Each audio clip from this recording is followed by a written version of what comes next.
On behalf of the board, I would like to welcome all students, staff, parents, and interested community members to tonight's Board of Education meeting. The board values and encourages public comment and education issues. Anyone having an interest in actions of the board may participate during the public comments portion of the meeting. Please identify yourself on the board sign-in sheet. Today is June 26, 2019, and we're at a Board of Education regular meeting. It is 7 p.m. A copy of the board meeting agenda is available. What was that? Need to step out for just a Oh, second. okay. Is available for review on our school district's website, www.cuyhts.org. Please silence your cell phone during the meeting. Can we all stand for the Pledge of Allegiance, please? I pledge allegiance to the flag of the United States of America and to the republic for which it stands, one nation, under God, indivisible, with liberty and justice for all. We need a roll call, Mrs. Sorry. We need a roll call, for whatever reason it's not on there. Okay. Can I have a roll call? Mrs. Etter. Here. Mr. Naaman. Here. Mr. Suchaki. Here. Mr. Dobbins. Here. Mrs. Schukert. Here, 5 present, 0 absent. At this time, I'll take a motion to approve the agenda as presented. So moved. Moved by Mr. Suchaki, Second. seconded by Mr. Dobbins. Any discussion? Hearing none. Excuse me, I'll just say, Mr. Evans, you were proposing changes and those are reflected in the agenda? They're in this agenda. Great, so okay, they won't thanks. be- I just wanted to yeah. confirm that the changes, I emailed them out today, Right. so and I wanted to make sure they've gotten into this. Thanks. they are on here. Got it. Okay, so roll call. Mr. Suchaki. Aye. Mr. Dobbins. Aye. Mrs. Etter. Aye. Mr. Naaman. Aye. Mrs. Schukert. Aye, motion passes 5-0. Any comments from the public? Hearing none, we'll move on. Presentation from our architects. Mr. Evans, do you want to lead it in? I'll just take 2 seconds to introduce Dan and Jason. I told the board that we would have them out to talk a little bit about the timeline and where they're headed. And I will tell you that Jason has been hard at it already. Was in the building last week with one of their engineers taking pictures and getting walked around. So and he's had requests from us for some different information. So we're getting things to him as quickly as we can. So we're really they hit the ground running. So and at this point, I'll turn it over to Dan and Jason from GPD.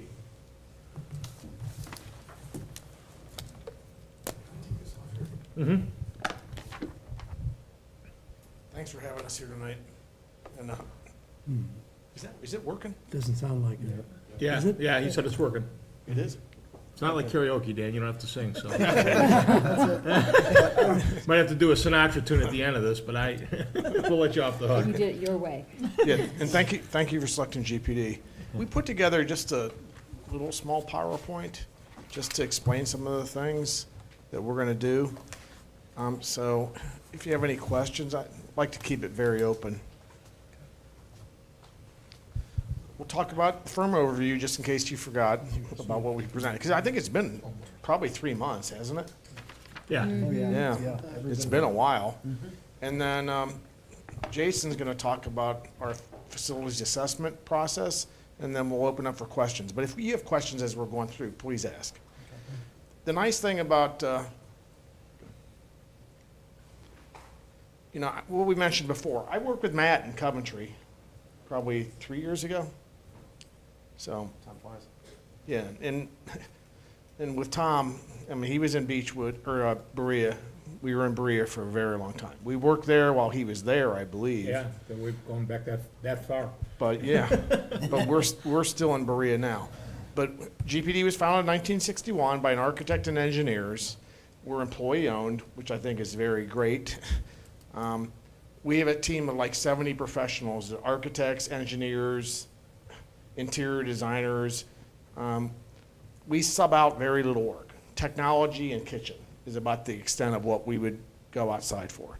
So we have a very tested team. 80% of our work in architecture is with K-12. So Jason also does some higher ed stuff, which ties in too. But we are a very tested team. I think we're going to put a very good report together for you. And I think we're tested. But the thing that I would offer out to you tonight is that I live in Richfield. Jason lives in Westlake. Jason works in our downtown office in Cleveland, so we're very close. We can be here anytime you want. It's all you have to do is ask. We're very willing to come to board meetings and make explanations on what we're doing.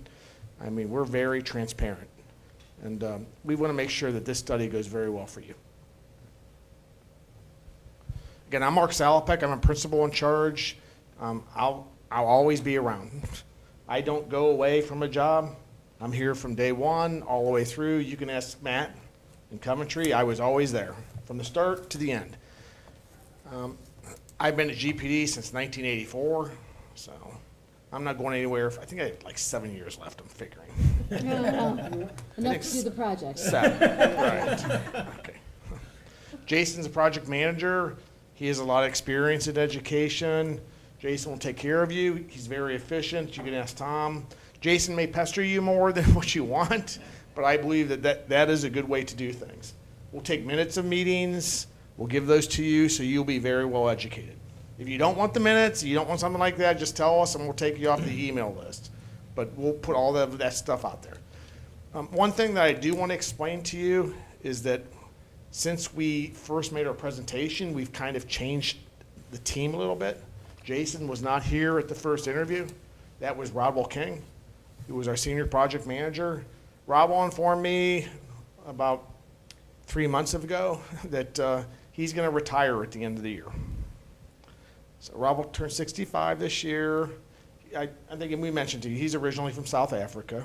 He's worked with me for like 22 years. He really doesn't like the weather here in the winter, being from South Africa. So I believe Rodwell will stay on with me for maybe 2 years, probably working part-time as kind of our design director. But I just wanted to let you know that we kind of switched team members. I believe Jason has a lot of experience. He's a senior member of our team. I believe you'll very much like working with Jason. And Raul will still be around, so we have his guidance with all of his experience, but I just wanted to reflect that to you.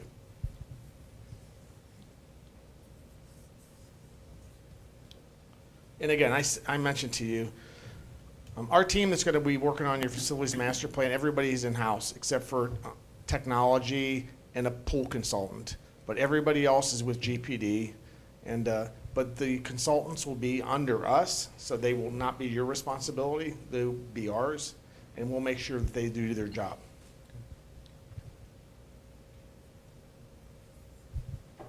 Hello, I'm Jason. So we thought this would be a good opportunity to kind of update you on what we've done so far, but more importantly, where we're going to go with this study and sort of take you through the step-by-step process. And then it's also, we figured this would be a good opportunity for you to also kind of give us any feedback on what it is that you're looking for out of the particular study, so that we can, document that, include that, incorporate it into the end study. So thus far, we've met with Matt and Tom a couple of times, but a lot of it was just to sit and listen and just understand the objectives of the study.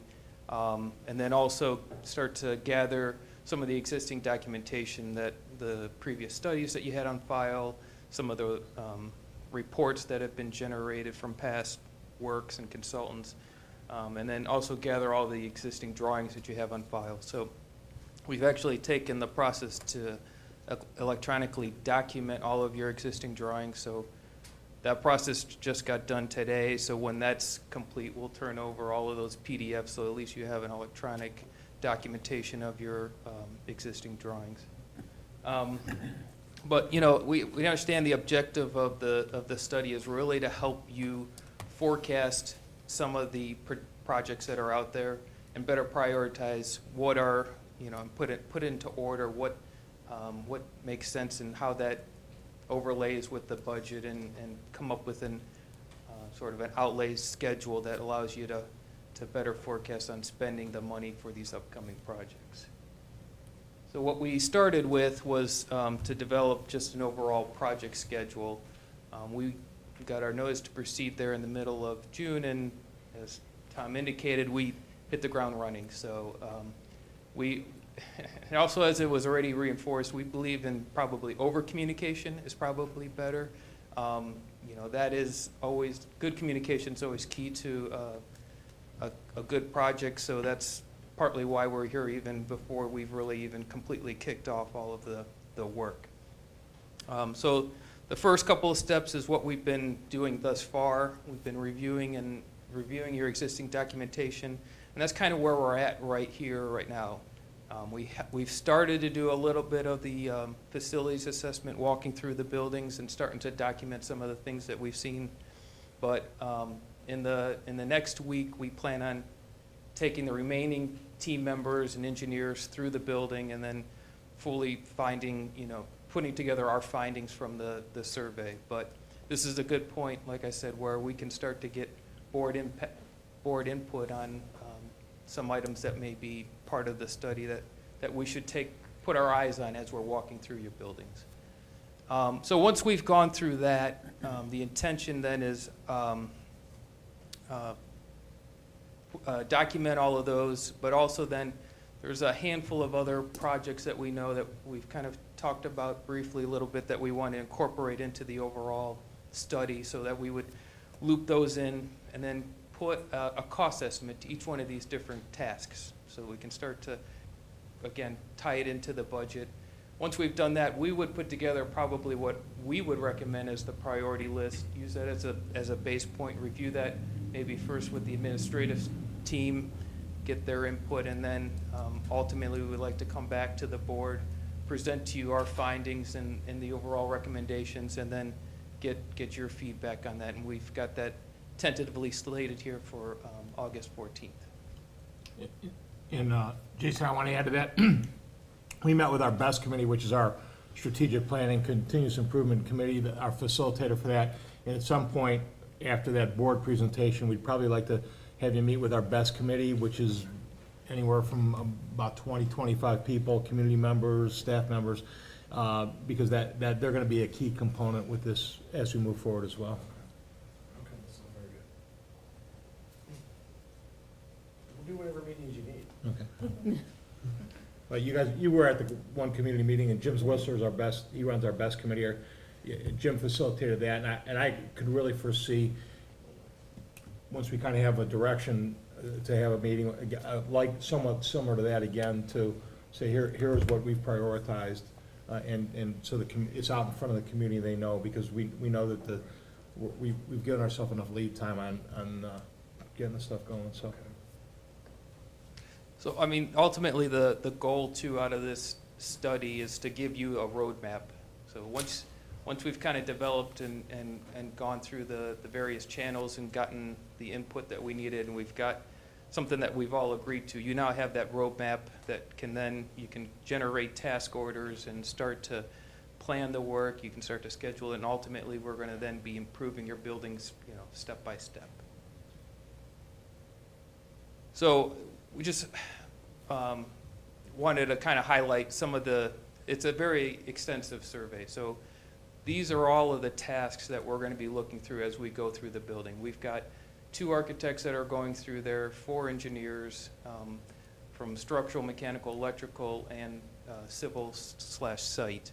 And I probably don't have to go through all of those, but you can see, we're following sort of best practices with the OFCC's guidelines in terms of the topics that we cover, and it covers, top to bottom your building, so that we have an extensive survey in terms of what we see as we've evaluated your existing facilities.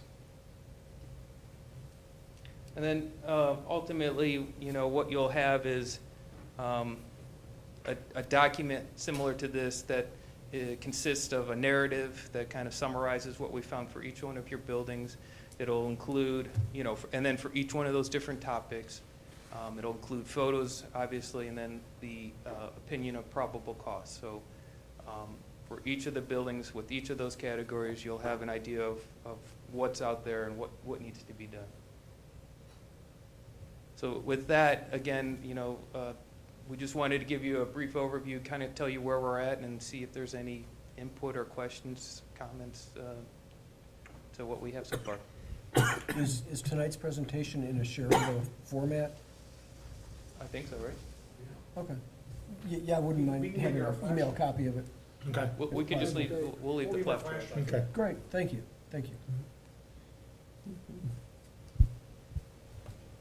I would just like to say, I know that we've talked about like having more community meetings, and just to put it out there like on public record, I hope that you guys will be available as needed for those, because I think that, you know, moving forward, we kind of had the community prioritized, but then I think we were looking also now, once we have figures and once we hear back from everyone's input here, to kind of make sure we're gelling still with the community. As you know, our community is very involved in the school district, and a main part of why we exist and why we are able to do what we do. So just putting that out there, that we hope you would be able to participate. Well, here's what I would offer out to you, and I explained it to Tom and Matt, is we gave you a fee.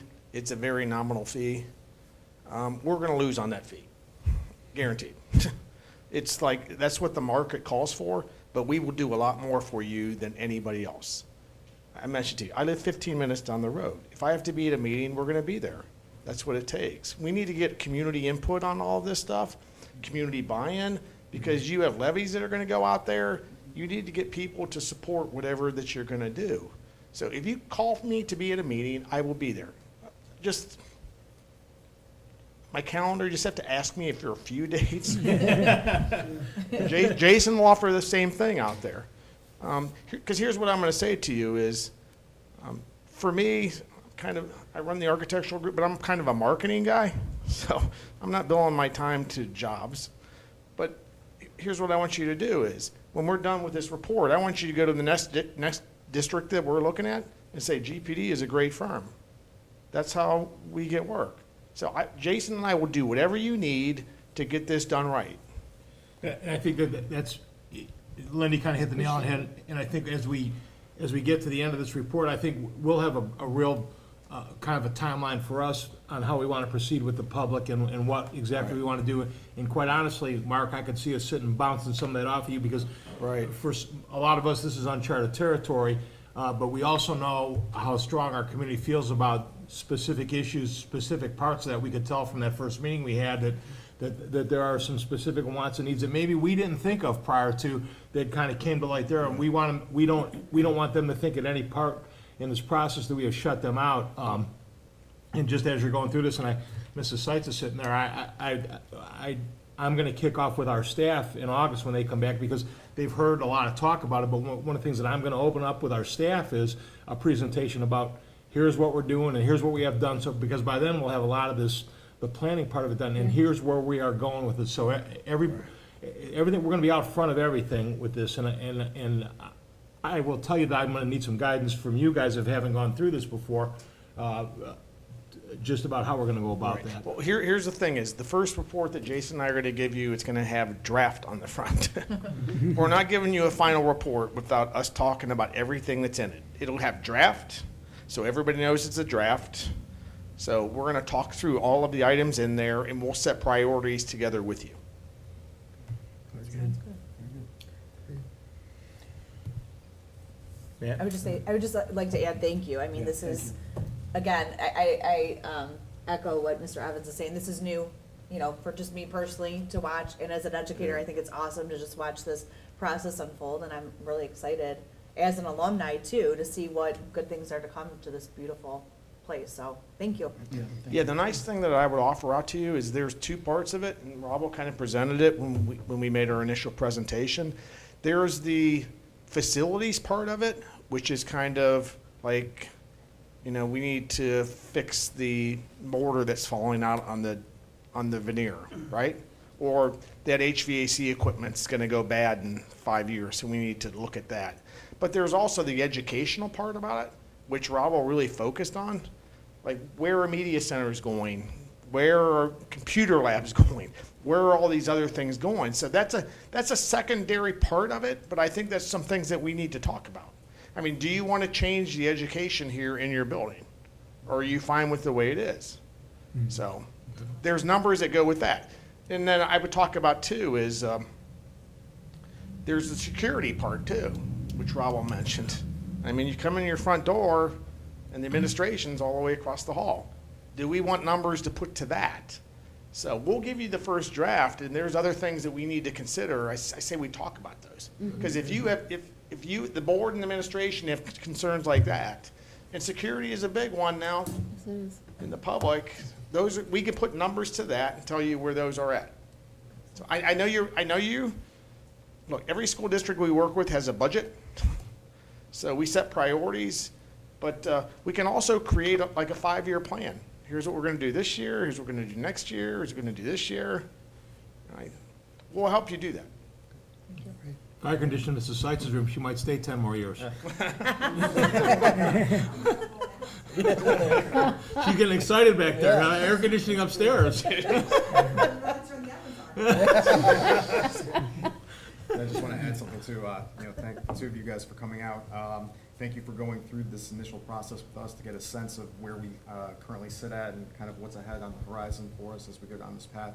I have to say, it's a bit nerdy, but I'm really looking forward to the numbers coming in and start questioning sleeps and I hear getting ya. so I'll be looking forward to that. So thank you again. Matt, the one thing that I would offer out to you is the market's been very strained recently, but I think things are gonna start slowing down. That big bubble that hit like 3 years ago with the passage of all the bond issues, those jobs are all ending. So what I'm seeing right now is people are getting a lot more aggressive. So I believe that we have the tariffs and all those other things, but I believe the pricing is gonna start to drop. So I think if you're gonna do some things, I think you're gonna get better pricing than people did over the last 2 years, because the market was saturated. Everybody around you was doing something. So, That's a good point. And I would just tell you, just from the start of this, the confidence that I feel in working with Jason, Mark, already, from the contact with him, so it really, it's kind of put me in a comfort zone when we weren't sure where this was going. Jason certainly has, he's been attentive to what, kind of getting some things, but he's also made me feel very confident in the process so far, so that's huge, because I was a little bit nervous going into this as well, because this is what we believe to be a pretty big project, and a lot at stake here, and a lot of things going on, and Jason's been very, very, it makes us believe that, we certainly did make the right choice with you guys. yeah, Tom, this is what him and I do every day. I can't fix my car. Right? You need to find somebody that you trust. This is what we do every day. We're good, I believe we're good at this. Some of the other things in life, I'm not that good at. And I hire somebody that I believe I can trust, and that's the way it needs to be. We'd love to have you down to our Cleveland office. We have an office in Playhouse Square where Jason works at. If you'd ever like to come down there and just visit some of the people that are gonna be working on it, we'd love to have you out there. We'd plan that for you anytime. Good, I'll wait for July, then. Maybe come down to our Cleveland office, we'll tour you through that, and then we'll go out to dinner, That'd be Very good. good. if you're willing. Yep, thank you. Oh, thank you very much. Thank you.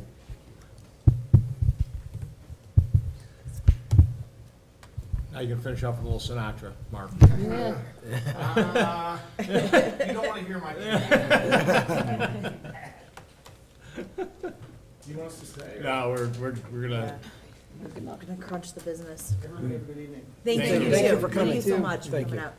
We appreciate it. Okay, Thank you. thank you. I'm gonna turn it over at this point for the treasurer's business. Mr. Muccio. Thank you, President Schukert. First recommendation tonight, 5A. Motion to approve the minutes of June 12th, 2019's regular meeting as found in attachment T1. Next recommendation, 6A. Motion to accept the May 2019 bank reconciliation and financial reports as prepared and certified by the treasurer as accurate as found in attachment T2. Recommendation 6B. Motion to approve new vendors to the school district per W-9s attached as found in attachment T3. 6C. Motion to approve a modification to the permanent appropriations for fiscal year 2019 as found in attachment T4. 6D. Recommendation. Motion to approve the temporary appropriations for fiscal year 2020 as prepared by the treasurer as found in attachment T5. 6E. Motion to approve fund-to-fund transfers. Operational transfers out represent monies moved from and to another fund permanently. 6F would be motion to approve fund-to-fund advances. Advances out temporarily reallocate cash from and to another fund with an expectation of repayment. And the last recommendation would be 6G. Motion to approve the following then and now certificate pursuant to section 5705.41 of the Ohio Revised Code. It is hereby certified that both at the time of the making of this contract of order and at the date of the execution of the certificate, the amount required to pay this contract or order has been appropriated for the purpose of this contract or order and is in the treasury or in process of collection to the credit of the fund, free from any previous encumbrances. Okay, hearing the treasurer's business, can I have a motion to approve the treasurer's business consent agenda motions? So moved. Can I repeat myself? Sorry. No. Moved by Mr. Naaman, I'll second it. It's just such a Seconded. long statement. seconded by Mr. Suchaki. I can go longer. Mr. Muccio, or any discussion? Oh, yeah. Oh, yeah. Quite a bit to go through. There's go on. So- We knew that was coming. Let's see those But this financial is- statements. This is gonna be fun. This is, Oh, yeah. we're gonna be Okay. talking about good news here. 6A, if we start looking at our financial reports, one thing I wanna pass out to everybody here, if everybody can take one. Maria and Lindy already have copies of the lead sheet. What's being passed around is item T2D. So if anybody's in the audience, they can bring that up as an attachment, too. 2D, T2D, yep, budget, yep. mhm. This is our lead sheet for the fiscal year. This is our map of the general fund that we have. Again, our starting figure, our beginning balance, is in the top left-hand corner in the blue. Okay. Column B, row 1. That beginning balance is $12.3 million approximately. And where we're looking to end this year, the only column that has green, which are estimated figures for July, our ending figures at the bottom of column M, 31. And that's 13.1 million. So we started with 12.3 million in our general fund, and we're looking to end this year 13.1. So we've had a surplus this year. We've been watching our expenses very, very carefully this year. We've been monitoring our revenue very, very carefully this year, and we've been going through each month and documenting those changes as we go with all of our spreadsheets that we have. We can look to see column P and Q, which are the 5-year forecasts from October and May. And we can see in column N where our totals lie, and that's factoring in the estimates from June that we have. And it's anticipated that we're gonna be even more favorable than $13.1 million. Because as our expenses are trending right now, and again, we still have to close the month of June, so we have one more month in the fiscal year to close, but virtually all of our expenses are under budget this year, which is very favorable to us. Mhm. So I highly anticipate that that figure of 13.1 is gonna go up. Again, we can see all the differences for the October to May 5-year forecast, and again, from May to where we're at right now. You know, some of the changes that we've had, you know, are small, and some of the changes that we have are large. All those changes are gonna be recorded in our content, which would be T2C, our budget versus actual spreadsheet that we have. That's the Excel spreadsheet. I believe everybody's on Chromebooks, so Excel should open correctly, looking at tech. Okay, awesome. Which one are we Might on? have to refresh. But, To see, like Charlie. See. but I this see it now. is gonna be the spreadsheet, which documents all of our changes every month. If we made any changes to revenue, or we made any changes to our budgetary appropriations for the general fund. So again, we've been watching this every month, as we've gone. Now, for this month, we have on the agenda a modification to the permanent appropriations, and it's a small amount that we have there, so I'll touch base on that one. If we open that document and we go to column CG, the very top, which is gonna be the letters BB, that's amendment number 9 for our permanent appropriations that we have. And we can see that we just have one cell that's highlighted, and that's the general fund, and it went up $2,300. So we're increasing our appropriations in the general fund by $2,300. and that's for an advance from the general fund to a grant fund, Title 2A. It's due to a timing issue with ODE. So we have 2 teachers that went on trips this month and into early next month. And what ODE does is, because they're on the same fiscal year that we are, they stop the reimbursements for expenses 6/15. So these fall outside of 6/15, which is why that fund is gonna have a deficit of approximately $2,300, which we have to then advance from the general fund to that fund to cover it. And then next month, in July, we're gonna advance back from that fund to the general fund. So money goes in, money comes out, there's no net effect that we have. Again, just looking at our general fund, we did anticipate this year from the very start that there was a potential for deficit spending, even a slight amount. Now, we look and we see that we're almost $800,000 to the good as a surplus. A lot of different factors came into play. You know, if we go back to our lead sheet, and we look at row 2, general property taxes, we initially were thinking in October was 8.7 million. That number went up to almost 9.1, which is our ending number for what we have. Some of that has to do with our collections coming in January, February, and March were more favorable than our initial conservative estimate that we had for property taxes, as well as what we had received in May in column L. If we look to May, we see that amount is $458,000 coming to us. The estimate that I had initially was $150,000. Now, what that payment represents is it's actually for next fiscal year's amounts. But the county, sends it to us in May, so we book it in this fiscal year. So judging what that amount is pretty tricky. So that's why we looked at prior history for what we had received from the county, and we based the $150,000 estimate off that. But we had received what we're looking at approximately $450,000. So that's an increase of about $300,000. So that's why when we look at our October numbers to May and where they're at now, it's about $300,000 that went into that to go higher. Another factor in that too, again, because I very conservatively project those numbers, is we had 2 recent settlements in the month of April, each $80,000, one with Keynote and one with 30 West Pershing, that our legal counsel had worked on. So that also factored into the higher ending numbers that we have from our initial estimates as we go. If we look at row 3, tangible personal property, our initial estimate from October was 2.3 million, and we're coming in at almost 2.5 million. So that initial estimate was conservative, and that is our public utility personal property monies coming into us. That's been steadily increasing for the past number of years. I think since 2012, we had a 77% increase in those figures.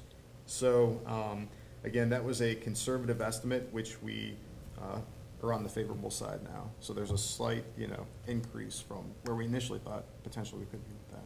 But again, I estimate very, very conservatively, so as we go. Our next row, row 4, this is our unrestricted grants in aid for the general fund. We can see that our October estimate was 630,000, and we're looking to receive 653,000. So a bit more favorable than what we thought, $20,000, but again, that's, a very, very small percentage as a change to $600,000 that we have. The next figure that we can look at, which is gonna be row 5, restricted state grants in aid. So we had an initial estimate of 106,000 for October. Our May estimate was 108,000. Now we're looking to receive 147,000. The reason for that is, if you look in June, you can see in green, $139,560 is the estimated figure. What that is our reimbursement for catastrophic cost. So we had estimated about $100,000 for catastrophic cost. Our actual figures came closer to 140,000. What are So that's- catastrophic costs? Catastrophic costs? Yeah. Those are costs that we can bill back from the state. And actually, the definition's gonna be in, if we click on T2F, so everybody can see that too.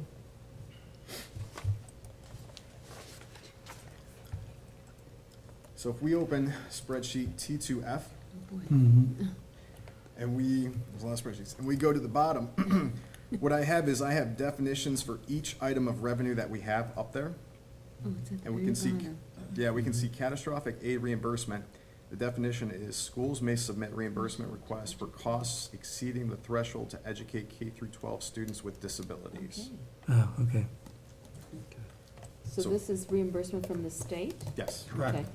yes. And that was not truly anticipated?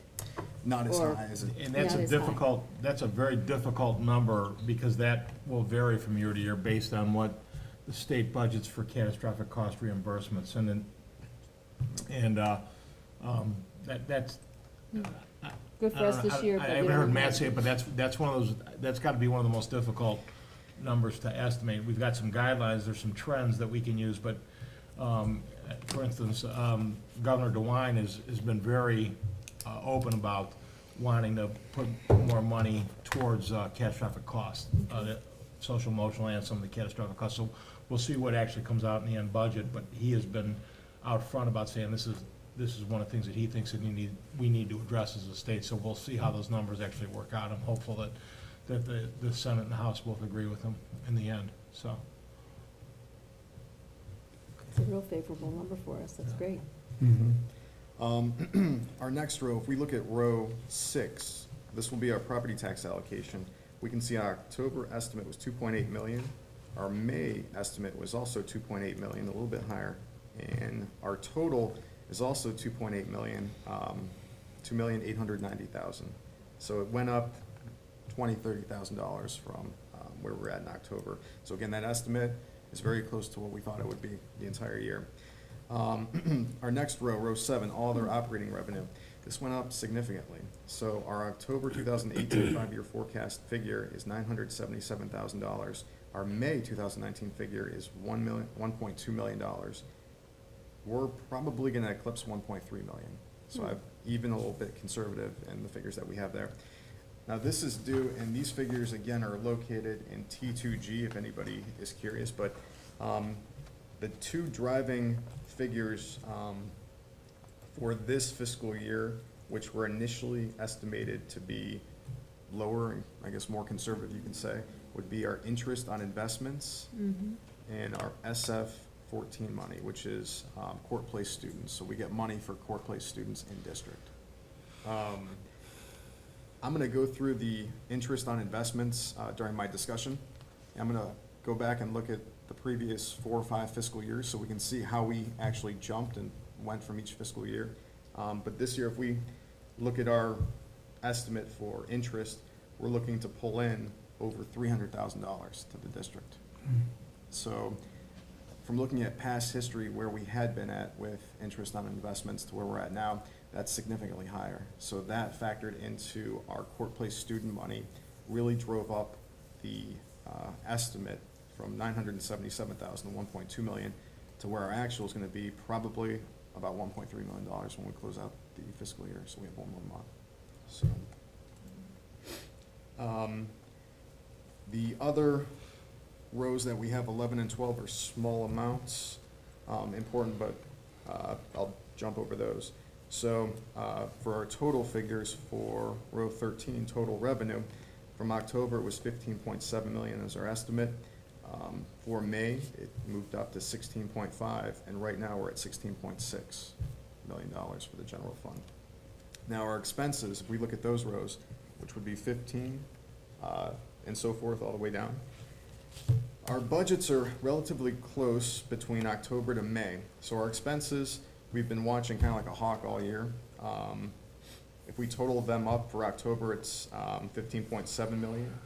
And for May, the forecast had 15.8 million. If you look at our total, we're at 15.8, but again, we're trending lower than all of our budgeted figures in here is. So I anticipate, again, our overall number of $13.1 million, where we're anticipating to end this fiscal year in the general fund, is going to be higher than that figure when we re-examine it in August. So we'll have our summer break, and then we'll come back in August, and we're going to have more good news, which is good. So, and again, this is a testament to them. But, you know, our figures and, you know, having a favorable year, is a testament to the board, the administration, the staff, the stakeholders, everybody here who's been very conscious in watching their budgets. Again, I have a philosophy of, tackling all the needs first and then reasonably prioritizing the wants for the district. Can I add though too, Mr. Muccio, a Yep. lot of it has to do with with you you. and your Well, organization it's- and the way that you present this information so that people can make decisions from the top down as to help prioritize the thing. So thank you for We appreciate doing what you. you're doing. Appreciate the watchdog that you are, Yeah. It's, because that's most important to us. yeah, it's fun. So, I don't think people Good. Okay then. really talk about crunching numbers is fun, but But again, it is, because it's, the consistency for me is refreshing, to know that all the numbers all the way across from the time that we saw our first Matt Muccio spreadsheet have been very, very consistent. We tease them about the spreadsheets, but if you look at the year, the consistency is what counts for me, and then my administrative team to be able to make sure that they work budgets appropriately for teachers to get the things that we need done with those teachers, as opposed to saying there are shortages or overages. That's not happening because the numbers have not fluctuated. They've been spot on from the get-go, and I expressed my concern previously that, some of the numbers were inconsistent. And it's really, this last year has been a breath of fresh air, to know. And then when there were gonna be changes, even minor changes, Matt was in my office within seconds to say, here's what's happening, why it's happening. So it really, Yeah, I think, I really, I can echo all the comments too. I know that, like the transparency, I think that you make the decisions very easy to make from a financial perspective, because they're all laid out. And and as Mr. Evans has said, there's a trust in the numbers now, because we know that the controls are in place and are there, and it's easy to see. I mean, through the budget to actuals and all the additional spreadsheets that you put together to add that transparency. So I echo all their comments as well. So, thank you. absolutely. It's a joy to do. I would say one of the most important tasks that a treasurer has for any school district in the state would be to accurately know where districts at financially, so they can project where the district's going to be going into the future. Because if a district is projected incorrectly in the future, we know the scenarios that are out there from other schools that have had massive maybe layoffs or massive cuts from unexpected occurrences in their budget. So having a sense of where you're at right now, as well as where you're going into the future, gives everybody a heads up on how to appropriately plan for the future. So, and again, it's extremely important, because if those numbers are wrong, then you're affecting students' lives, parents' lives, employees' lives of the district if you're reducing programs or staff. So it's incredibly important to just have an idea of where we're at. We're very fortunate that we're in a strong financial position as we close out this fiscal year, and it's we have a healthy forecast going forward as well. So we're in a favorable outlook. But again, this is just showing the books for May. When June comes in August, we'll have more of a comprehensive review of the fiscal year to kind of see how everything went up, according to plan, and review that. So, any questions on the general fund? Okay.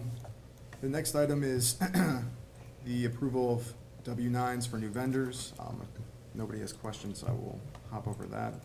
We have the modification to the permanent appropriations, which is 6C. Again, that's for the $2,300 advance out to the grant fund for the 2 teachers that are at those conferences. And then again, in July, we're going to advance that $2,300 back to the general fund. 6D is the approval of the temporary appropriations for fiscal year 2020. Now, these are temporary. We'll work on finalizing our budget with our first permanent appropriation, so it's not going to be temporary, but permanent appropriations for the year around August, September. I would anticipate August for that meeting. And one thing I want to point out too, if we look at T5 and we're able to open that attachment, I just want to point out that the general fund's budget for fiscal year 2020, which is $16,664,983, matches to the dollar of our 5-year forecast, which is the second attachment that we have there, $16,664,983. So we're following our 5-year forecast plan with our temporary appropriations to the dollar. Very good. And if we look at our total spending that's anticipated for fiscal '20, if our total budget's $18.5 million, 16.6 of that's for the general fund. So the general fund is the, largest fund that we have here. Oh, of course. Over 90% of our budget's in there, so, our next highest, amount would be for the permanent improvement fund that we have for 003.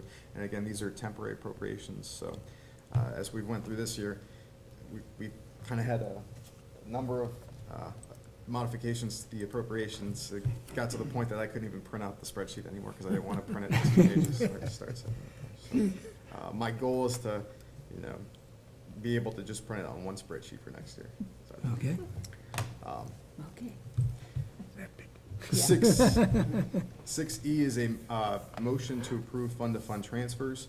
Now, these transfers, we've been looking at all year too. They're on our T2N spreadsheet that we've been accounting for, and all we have here is just, the same figures that we've been looking at all year. So the two transfers that we have from the general fund would be $100,000 going from the general fund, this is the first one, going from the general fund to the athletic fund, Fund 300.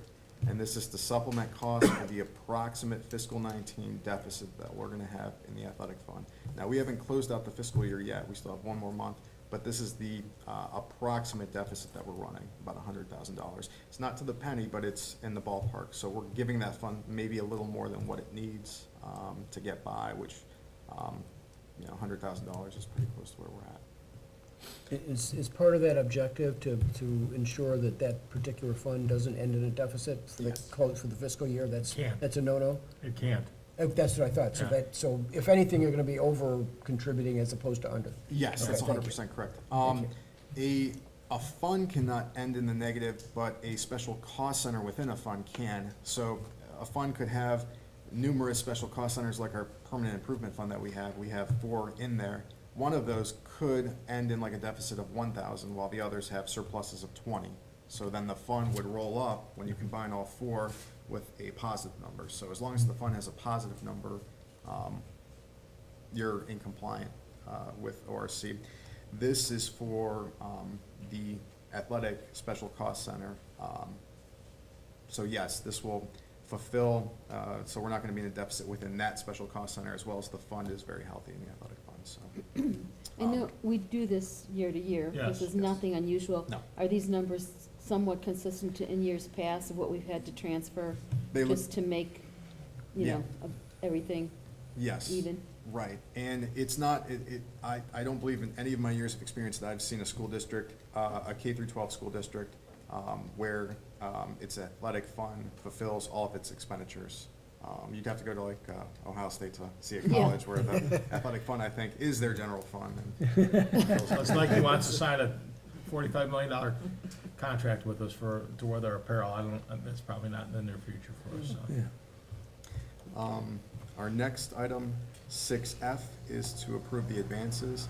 And again, this is the advance for $2,300 from the general fund to the grant fund, Fund 590, for the 2 teachers that will be attending those conferences, in which we could not apply for reimbursement because of timing. But you said we'll get that Yeah. next month, or? Yeah, yep, so we're just giving it to the grant fund from the general fund, and then once we close the fiscal year and go to July, we'll take it from the grant fund and give it back to the general fund, so, money comes back to us. 6G is the approval of then and now, items that we have. We have 3 for approval tonight. The vendor is United Cerebral Palsy of Greater Cleveland. They're for therapy services March, April, and May, $10,000, $13,000, and $13,000.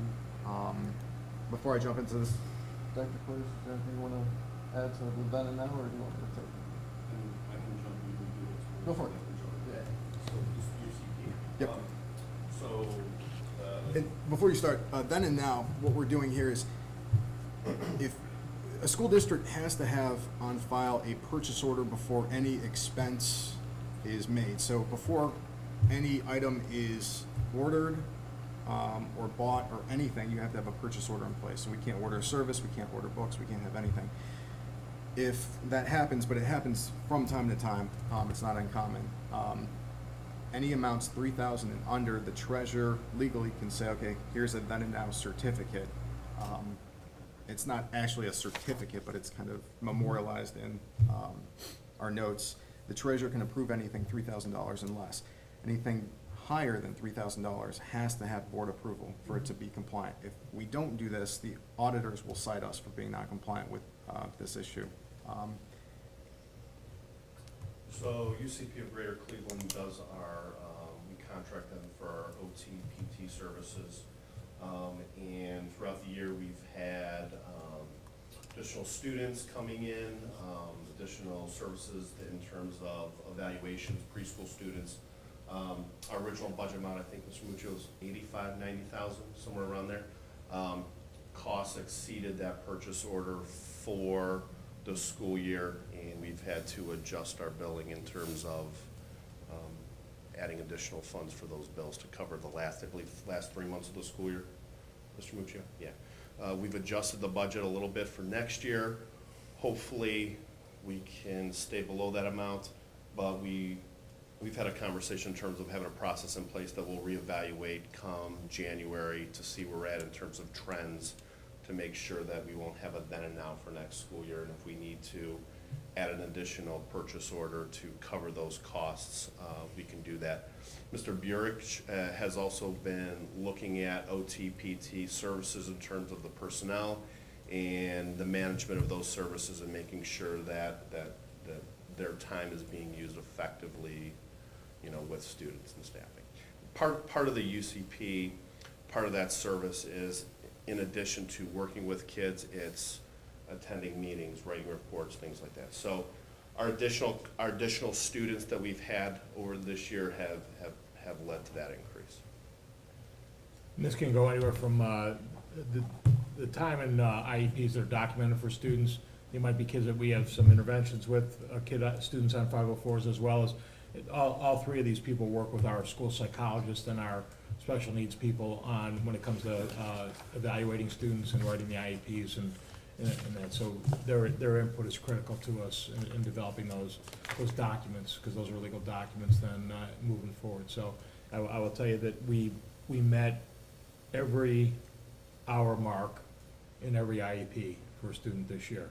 And that can be a very difficult task, because if a student is at, let's say, 5 hours a week and the student's absent 2 days that week, we now have to adjust our schedules to make sure that we're meeting those time needs. And one of the things that I'm thankful for as superintendent is that we're not in court with special needs parents, because we're not meeting the needs of the documented services that we're supposed to provide for our students. And there's not many districts that can say that, and we have not been anywhere near that situation. One additional note, so the personnel working with our students and attending meetings from UCP are physical therapists, occupational therapists, and their assistants.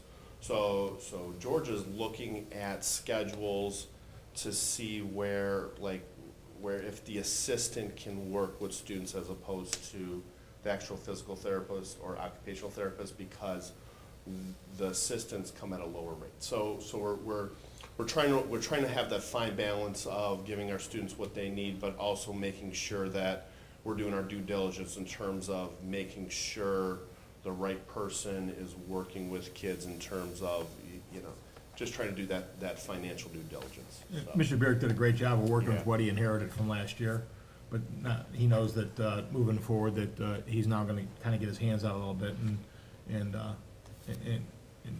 see what we can do to tighten it up a little bit.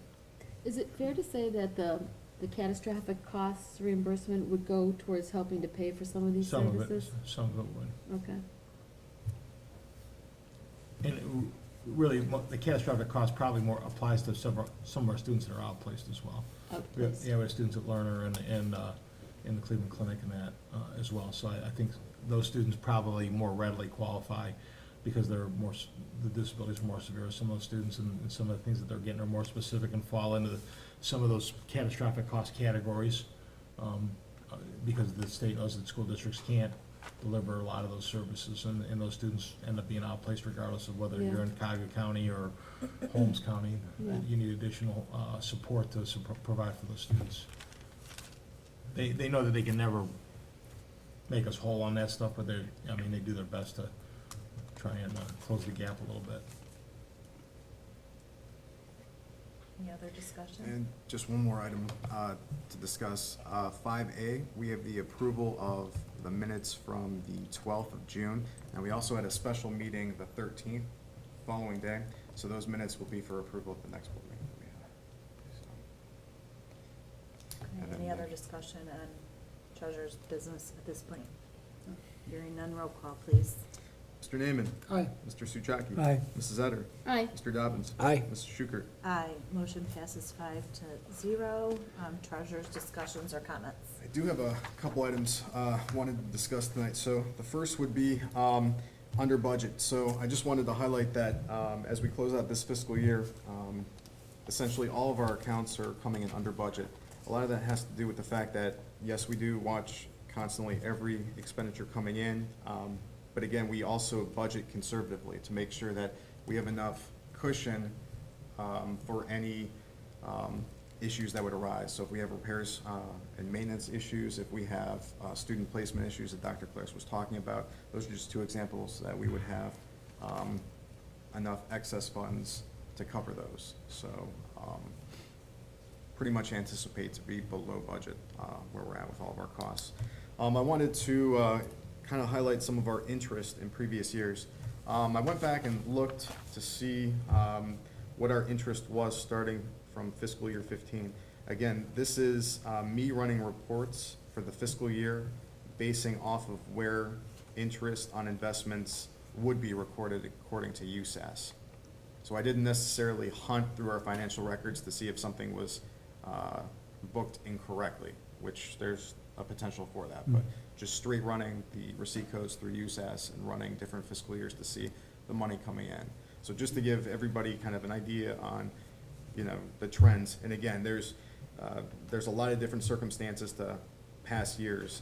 Average yield percentages were a lot lower in the past for what we had, and our cash balance is a lot higher now from previous years too. But for 2015's fiscal year, our interest on investments total was $3,721.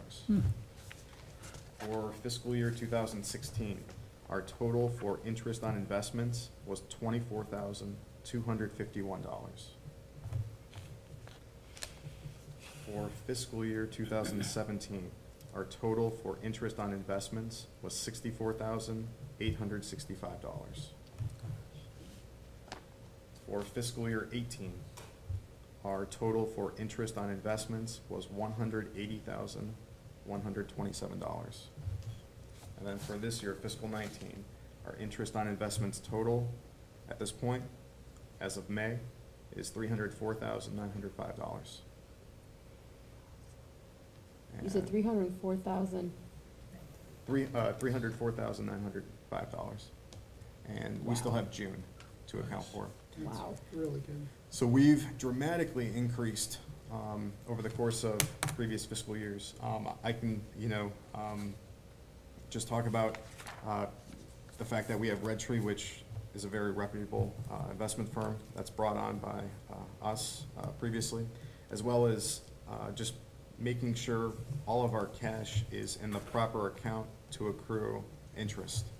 So in interest-bearing accounts, we put the maximum amount of cash that we can in there. We still leave enough cash in our operating accounts to handle the day-to-day operations and checks that we have processed. So we're trying to maximize the most interest on our dollars that we get. It's great. I mean, it's tripled in 17 over 18, and actually 5 times over from 17 to 19. I'd say it's free money, but it's Outstanding. sure is welcome money. It's outstanding. Our cash balance, I just want to highlight that. So with us anticipating to end fiscal year 2019 with about $13.1 million. That's going to be our highest in the past 3 years. So 2016, we had 7.2 million. In 2017, we had 9.5, and in 2018, we had 12.1.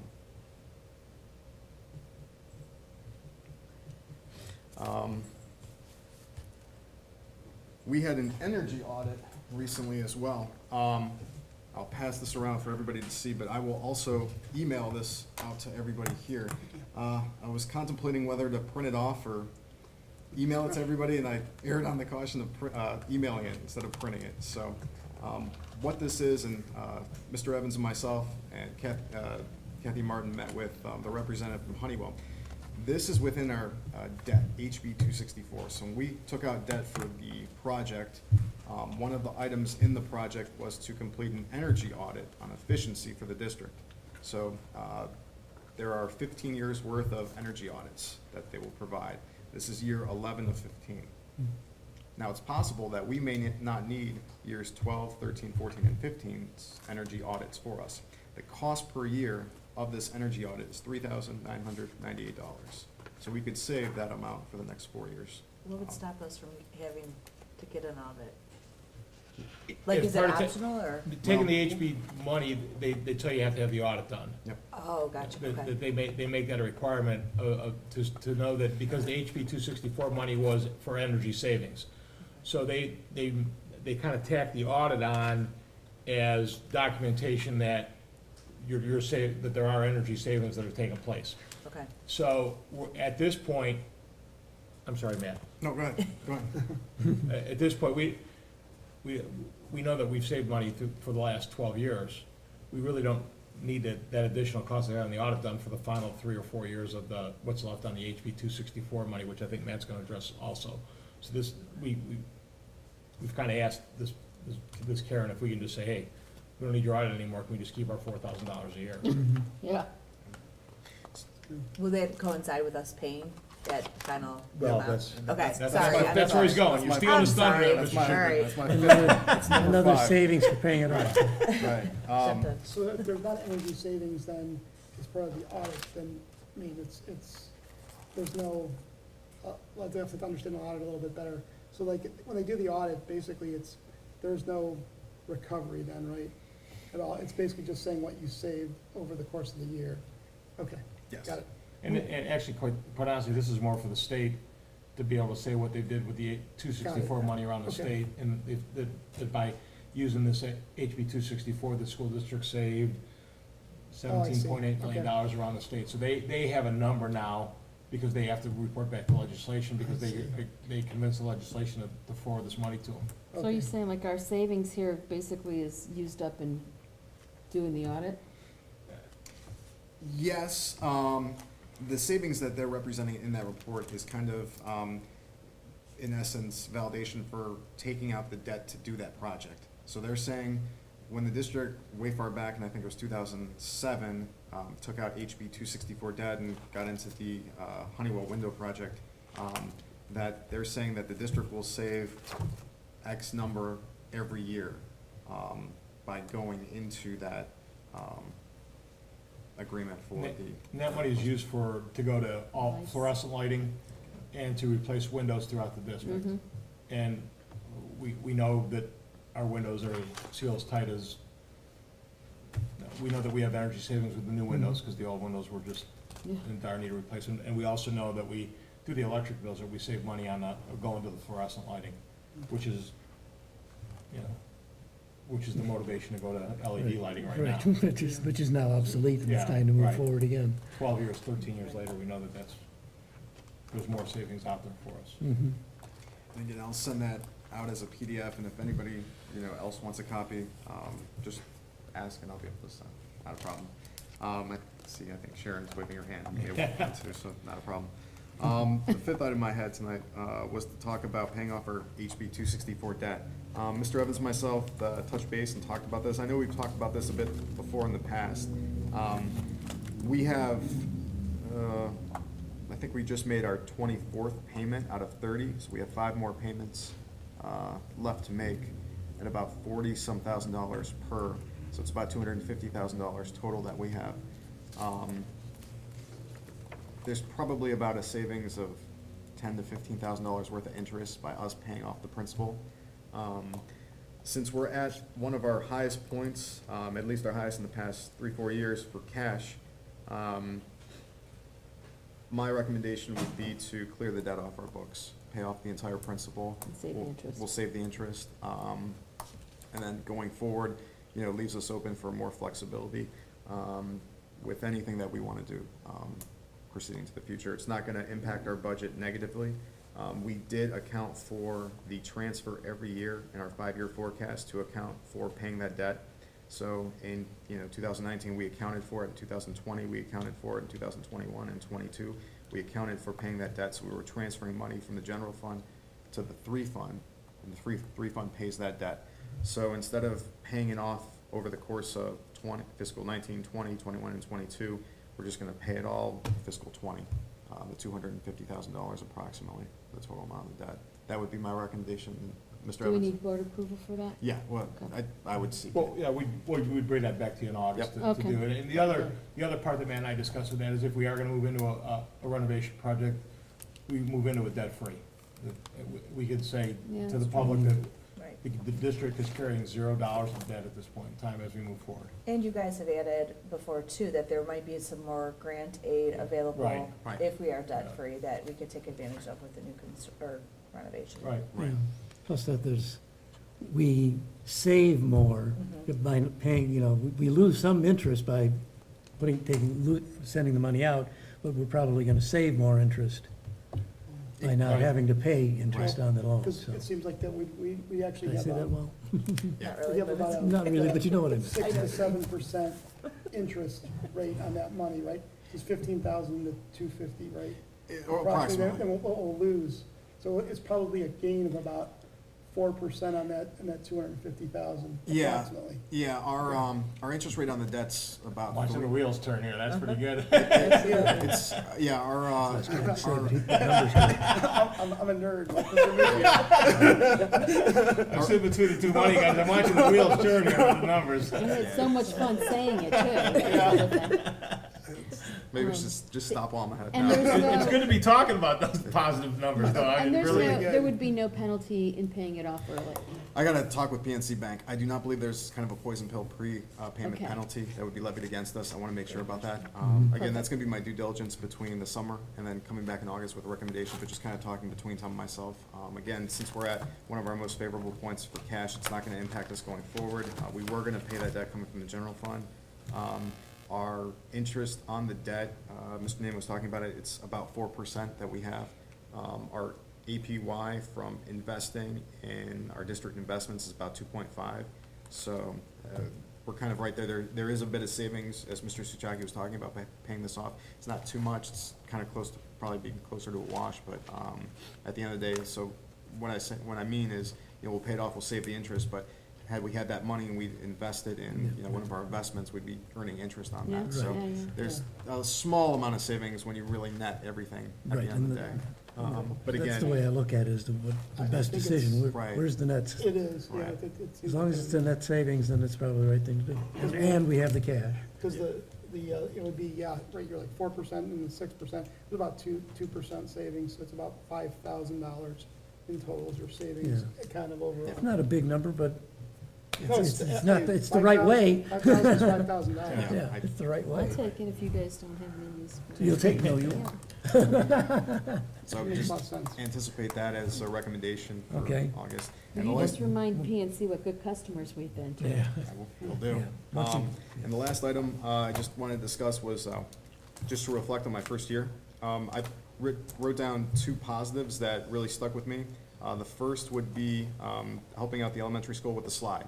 So getting that slide fixed was one of the positives that, stuck with me for this year, so that was very awesome. It was the first one to make it down, so no other kid can claim that. The second was myself, Mr. Evans, and Mr. O'Keefe, who works on our Court Place SF-14 students. We had helped, and I don't want to name the student here, but we had helped a grandmother. So the grandmother sends the Court Place student here to Cuyahoga Heights schools, and that Court Place student she was paying tuition on, so she wasn't getting state money to have that student attend here. So Mr. O'Keefe found all this out, and that's why we have him hired and working as a consultant for us. That he's the one that really, devils in the details, and he really gets into those details. And he located and found out that there was a court order for this student all the way in the Sandusky area. And he contacted and said, hey, grandmother, you don't have to be paying tuition for your elementary school student. You could have the state pay for it, and you can save that money and spend it on something else. So he let me know about it, and Mr. Evans, Mr. O'Keefe, myself worked with the ODE consultants to make sure that we could do this, and we did. And Mr. O'Keefe put it through to be paid by the state as court placed for this elementary school student. Mr. Evans was gracious enough, waived the tuition amount for the grandmother because we're getting that money collected from the state. And we notified the grandmother, and we're very happy to let her know that you do not have to save up and pay tuition. The state is paying for your grandchild to attend Cuyahoga Heights schools because of the court order. So that was explained. So that was a positive, I feel, that we went through to really help, which is the right thing to do. So it's just kind of finding the right process and going Those are about that way. great conversations to have. Yeah. That's Yep. great, really good. Yep. And we're also gonna try to give her, we will give her a refund, because she had paid for this entire year. And from talking with OD, we were able to go back and backdate it to January 1st. So once we verify that the money did come to us, because we don't wanna, we wanna make sure that we have that on the books first, because we don't wanna double count anything. But once that money is booked by us, we will give the refund as well to the grandmother too, so. That's neat. Very Excellent. nice. And that's all I have for tonight. Can I just ask you? Yeah. And I don't know if this is too troublesome. No. But if you could just send me in an email what you discussed, the different years and the interest that we earned, and then also the cash balances that I couldn't write them down fast enough, and I just want a Oh, copy yeah. of them. Yeah. So you had detailed a few years back, and Oh, interest? Yeah. the interest and then the cash balances that we had on hand, you started back to, I don't know which Yep. year, 2015? And I actually just went off the 5-year forecast for the cash balances, so I was just reading the bottom numbers here. Oh, okay. So just going through. So I but have can send that a copy. already? Yeah, and I'll give it to you. I'll send Okay. copies, so. Yep, no problem. Absolutely. Okay, thank you, Mr. Muccio. Thank you. Moving on, Mr. Evans. All right, superintendent's business. A, approve the revised 2019-2020 student fee list. B, approval of purchase orders for over $5,000. C, approval of overnight trips for boys basketball and high school cheerleaders. And D, approve emergency purchase order for the repair of the elementary office HVAC system. There are no staff resignations. There is no employment of certified or classified staff. 13A, approve the employment of athletic fall supplemental contracts for 2019 and 2020. No substitute volunteer hirings. 15, contracts, memberships, and agreements. A, approve the agreement with James Whistler for strategic plan consultant services for 2019, 2020. B, approve agreement with Educational Service Center of Northeast Ohio for outplaced tuition to PEP Prentice for 1920. C, approve agreement with LLA Therapy for a licensed therapist as needed during 2019-20. D, approve agreement with UCP of Greater Cleveland for therapy services provided during the 2019-20 school year. E, approve adoption of the 4th grade social studies curriculum, Ohio as America online textbook. F, approve adoption of social studies curriculum grades 5 through 8 from Pearson Education. G, approve renewal of service agreement with Stanley Convergent Security Solutions for alarm monitoring service for the school district during 2019-20. H, approve agreement with DNR Commercial Flooring for installation of carpet in the elementary school music room and playground area. I, approve agreement with Cleveland Clinic Learner School of Autism for services provided during 2019 and 20. And J, approve exempt staff benefits as recommended effective July 1, 2015. I ask for Can I your have a approval. motion to approve the superintendent's consent agenda? So moved. Moved by Mr. Newman, seconded by Mrs. Utter. Discussion. Okay, just fly through this. The reason for the adjustment in the student fees, we had to add AP Euro history and AP US history to that list. They were inadvertently left off the list to begin with. The purchase orders of over 5,000, you can see those listed there.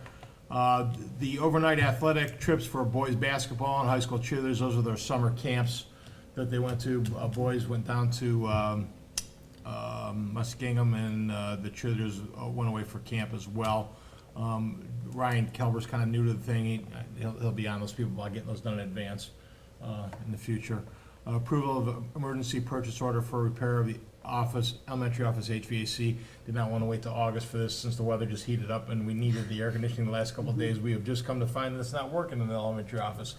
So in order to keep Mrs. Houchin and the secretary over there on my good side, I bring that to you today. And that's with HDC, and that's a OSC vendor, so we've used them before. Down to the athletic fall supplemental contracts for 1920. There were two on there.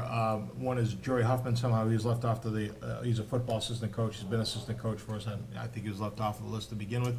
And Matt Natal is our new boys soccer coach. Matt comes back to us, 2012 graduate, played soccer for us, went to school somewhere on the East Coast, has been in West Virginia teaching for the last few years, decided to come back to the greater Cleveland area.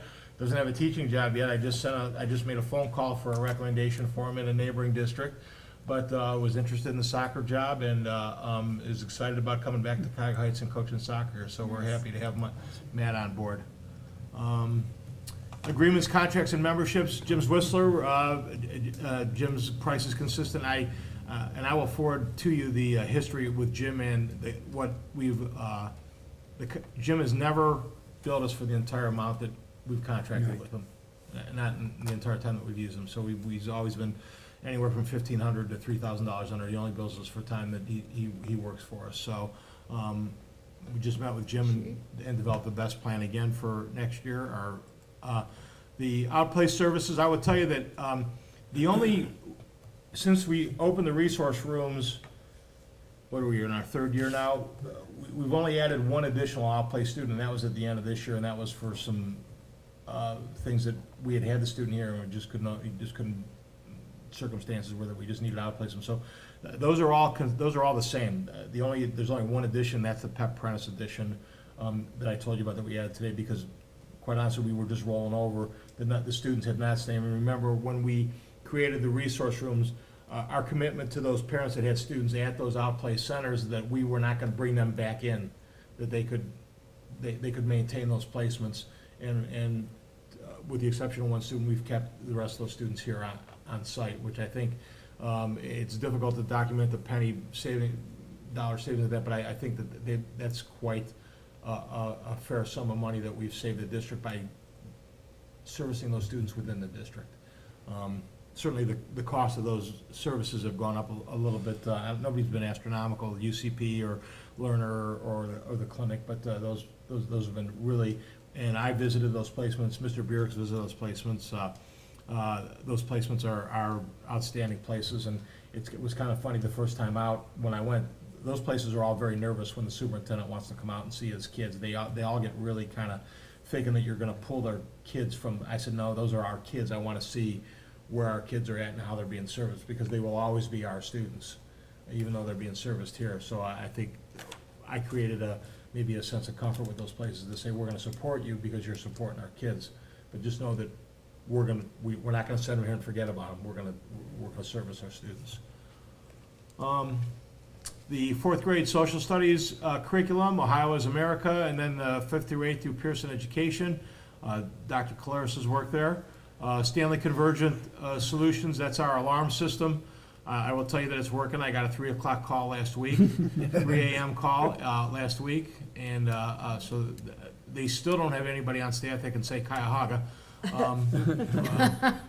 But at one point in time, we thought we could switch that over to the village, and now with the regionalized dispatching, we won't be able to do that. So I would tell you, moving forward, our security system here is something that, when we talk to Mark and Jason moving forward, we're going to look at that. We've got a great system in place, but it's just, I think we maybe can do better than Stanley.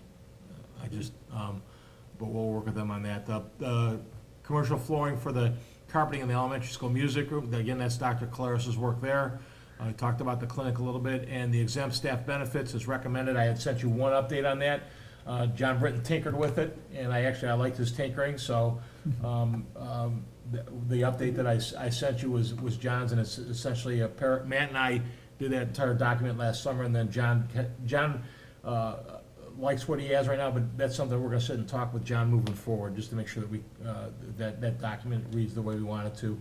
And I talked to Mr. Dobbins about some potential changes in the exempt staff with maybe possible retirement and that type of thing. We're gonna take a closer look at that. I'm already starting to gather some information from some districts around us where we can maybe create some salary schedules and take a look at how and Matt and I had a great discussion about that today, so, moving forward with that. So that's what I have for approval. Okay, so roll call, please. Right? Mr. Naaman. Aye. Mrs. Etter. Aye. Mr. Souchaki. Aye. Mr. Dobbins. Aye. Mrs. Schukert. Aye, motion passes 5-0. Mr. Evans, superintendent's discussion and comments. Okay, and other things I added showed up, so I'm gonna have to wing it here. I added a whole bunch of stuff there, and I'm not seeing it. Oh, darn.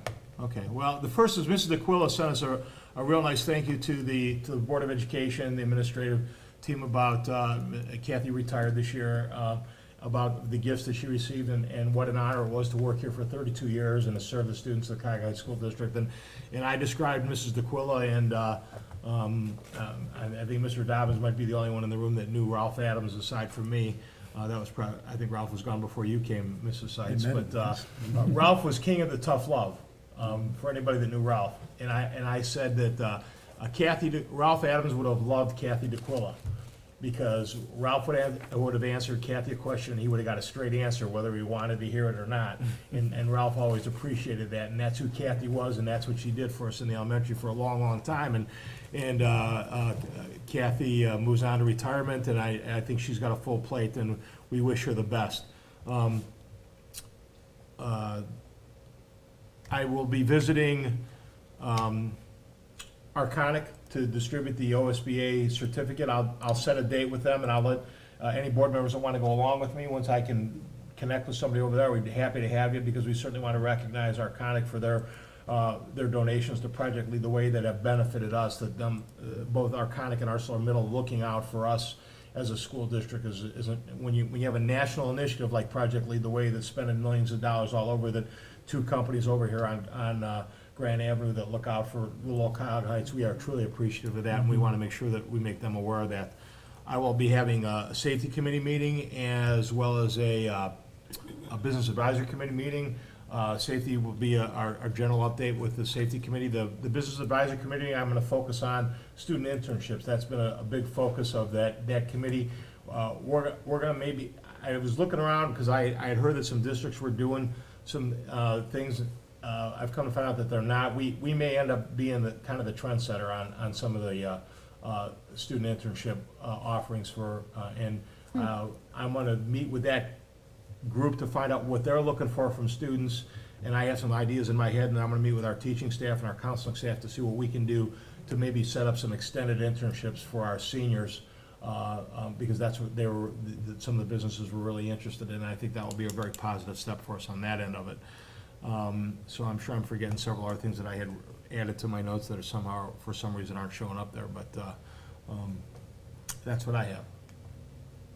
Okay, thank you. Moving on to board business resolutions, we have a motion to approve the attendance at professional conferences. Looks like we have Mr. Muccio, Mr. Evans. There's an administrative retreat meeting in Sandusky, August 1st and 2nd, at a fee of $673 per person, I'm guessing, I don't know. There are no policies, so at this point, can I have a motion to approve the board's business consent agenda motions? So moved. Moved by Mr. Naaman, Second. seconded by Mr. Souchaki. Any discussion? Hearing none, roll call please. Mr. Naaman. Aye. Mr. Souchaki. Aye. Mrs. Etter. Aye. Mr. Dobbins. Aye. Mrs. Schukert. Aye, motion passes 5-0. Possible board discussion items, and I'm gonna kind of roll this into board committee reports and comments, because it kind of goes together. Who would like to start? Any discussion? Actually, Mr. Robbins. I got a couple things that are in that sphere. Okay. So firstly, going back to something we approved earlier tonight, but I wanted to acknowledge Dr. Colares's efforts in the curriculum development. And what started out as a very kind of general question about the bids that we are taking for the middle school curriculum. One question turned into a very nice explanation from Dr. Claris about the process that was undertaken to get to tonight's effort, or tonight's action, where the board has considered this textbook purchase. So, Dr. Claris, if you just take just a minute and explain the process behind it. I thought it was very enlightening and very thorough process. So I typically have done presentations to the board in terms of our adoptions. Today was busy with architectural firm presentations. So our general process in adoptions, so we're up for social studies. The social studies this year was originally started as a K-12 adoption. Things happened and turned into a 6-12 adoption just because of the fact that we were doing some other things at the elementary level, and I didn't want to put too much on the teachers in terms of on their plate in terms of going through that process. Our 6-12 adoption actually turned into a 4 through 8 social studies adoption. We ended up purchasing some other materials, the adjusted fees today for the AP classes, and some other supplemental textbooks at the high school level. So those are very minor in terms of a full-fledged adoption. The 4-8 adoption, my typical process when I do an adoption, I solicit vendors, and this year we had Pearson, Mifflin Harcourt, and McGraw-Hill, our typical vendors we use for our adoption. I call them, I tell them the courses we're looking at, and they send sample materials. I then have a pre-meeting with teachers, let them know things are coming, and in terms of the sample materials, and their job basically from October through March, April is to preview the materials and to use it in the class. And you have that permission from the vendors to do that. They get access to the online materials. They did that. They got plenty of materials, had some informal conversations throughout the school year in terms of how do you like this, how do you like that, did you access the online resources, those conversations like that. Got together in May, had a formal meeting, and we talked about each grade level, and we talked about each of the materials.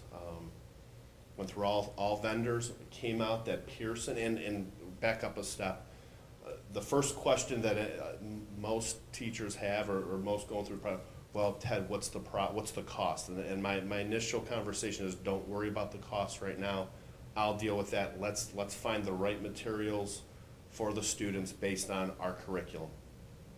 I don't even have conversations in terms of the funds. That happens with Mr. Evans, Mr. Muccio. Had that conversation. Every grade level, 5 through 8, ended up choosing Pearson for a lot of different reasons. We look at readability, we look at visual, we look at online access resources, and we look at alignment, obviously, to the curriculum. And Pearson came out as the unanimous choice for 5 through 8. 4th grade is kind of the unicorn in terms of curriculum. 4th grade social studies curriculum is strictly specific to Ohio with some other supplemental materials. We didn't use any of the 3 vendors for 4th grade. We used the Ohio Historical Society has Ohio as America as a specific aligned curriculum for social studies, and it's completely an online platform. So the $1,200 that you approved this evening is a max value. You actually end up paying per student rate, so it's some ridiculously cheap cost for 4th grade, much cheaper than it would have gone through one of the vendors. With that 4th grade curriculum, we also got, the teacher also gets access to professional development that the Ohio Historical Society has throughout the school year.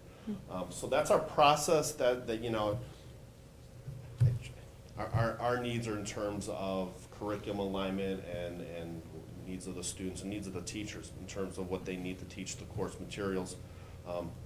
Last time we did this was 2012, 2011, before I got here, so we wanted to make sure this is going to be the social studies adoption for the next 6-7 years. So Yeah, thank you for that. And my original question was, I looked at the materials and looked as though we were actually taking something other than the lowest bid, and so that's why I was asking you about it. But when I heard about the lengthy and thorough process you went through, I heartily endorse whatever incremental amount extra we're paying. And you spread it over 6 years, it's a very minimal amount. But I really appreciate the background and what went into it. And, you know, I of course look at the cost of the adoption, but when they're within a certain price of each other, cost of each other, and it's a minimal cost over that 4 years, 6 years, whatever it may be, that's where I tend to, you know, but if it was $20,000-$30,000 difference, I probably would have went back to Pearson and said, listen, you're this far apart from everybody else.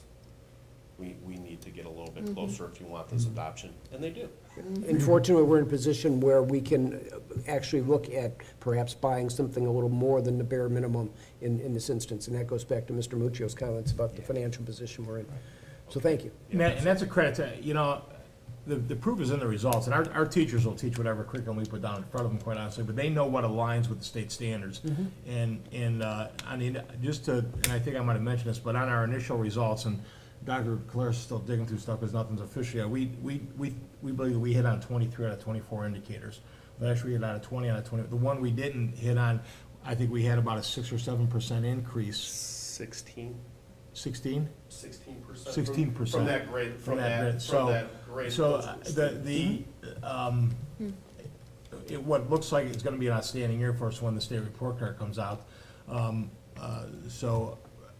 But spinning that back in, you know, our teachers spend a lot of time making sure that our curriculum's aligned. They spend a lot of time looking at that state testing to say, what do we have to do to make sure that we're aligned? And it's important that this curriculum lines up with what we're teaching and what we're being tested on. There's a lot of work beyond the classroom that's put in by the teachers to do that. And that, you know, the easiest thing for them to say would be to take a lesson and say, oh, this looks okay to me, but to drill down and to say, here are the standards, here are what we're and then to sit as a group, and teachers are no different than any other group. You get them in a room together and you say, what best fits you, and it's trying to find a happy medium there for everybody. So that's Dr. Claris puts a lot of time and energy into making sure that that's an organized process, and that we come out of that. And I couldn't be happier with what we've done here curriculum-wise. I mean, kudos to the staff too, because this is time away from students. I mean, we teachers, you know, the staff comes out of class to sit through these vendor meetings, and these vendor meetings are hour and a half, 2 hours at a time. That's time away from our students, time that they have to put in additional to prepare for a sub to come in. So it's an important process. It's a lengthy process, but I feel good at the end of. Our teachers do not like being away from their students either. Remember, this is a group that came to us 3 years ago and said, we had an extra professional development day, and they said, we want that to be a kid day. Can we give up a PD day to have one more day with our students? They came to us with that. Most districts are the other way around. Right. So the answer is always gonna be a quick yes from our end on that, when they wanna spend more time with kids, and we truly, and it shows. Yeah, and kind of bringing it back, what I'm looking at is just black and white quotes and numbers, but until you and I had that conversation, I didn't appreciate all the people that were involved in formulating that recommendation from you to us about what you thought was the best course of action, so that helped me get a lot of context. For sure. Okay. Thanks. Thank you. Mr. Dobbins, anything else, like with your reports? Oh, I just wanted to say kudos to Mr. Evans and Mr. Muccio for their off-site retreat. I think that's a great idea, and I'm sure a lot of good things will flow from that. Get a lot of planning done. It's nice to, nobody's knocking at the door, and we close ourselves, we sequester ourselves in a room, and we really do hammer a lot of stuff out in 2 days. Thank you. Mr. Suchaki, any report? Yeah, I think I'm gonna send all of you an email rather than reading through this entire thing, but there's a nice, and it's a little late, should have done this a month ago, from the Career Center. It's kind of a listing of accomplishments for the year 2019 and moving into 2020, or next school year rather. And some of the ones that I'm gonna just highlight, there's a new transportation systems course in conjunction with Liberty Ford, trying to get those students who aren't technologically astute enough to become an auto technician. but love automobiles and want to work in that industry. So they teach them the other jobs that are in a dealership or in a maintenance facility, so they can be, they can walk into one of those facilities with the right background and get a job walking in. And this is coming from the industry saying, we need people like this, Yeah, absolutely. right? And we try to, the Career Center is really trying to do that. Go out to the industries and say, what do you need? What can we help provide to you? So that's one that kind of jumps out, the partnering with Liberty Ford. There's another one that jumped out at me, partnerships and apprentice, school to apprentice development underway with union training centers of iron workers, sheet metal workers, and so on. And one of the people that's responsible for that is one of our graduates, Matt Scheffler, is in the middle of all of that. And he's also the president of their teachers union as well, Matt. So he's making a name for himself down at the Career Center. And I guess those were the two I wanted to highlight, but I'll send that to all of you rather than read the whole thing to you. Thank you. That's great. But there's some really exciting things going down at the Career Center, and it's a pleasure to be able to be part of that. And that was all I have. Thank you. Mrs. Etter? I'm just going to dovetail off of what Dr. Caleres said. Thanks to you, Dr. Caleres, and the teachers. I think it's a great idea to ask the teachers about the curriculum and get it from them and see what best works for our students. So thank you for that effort.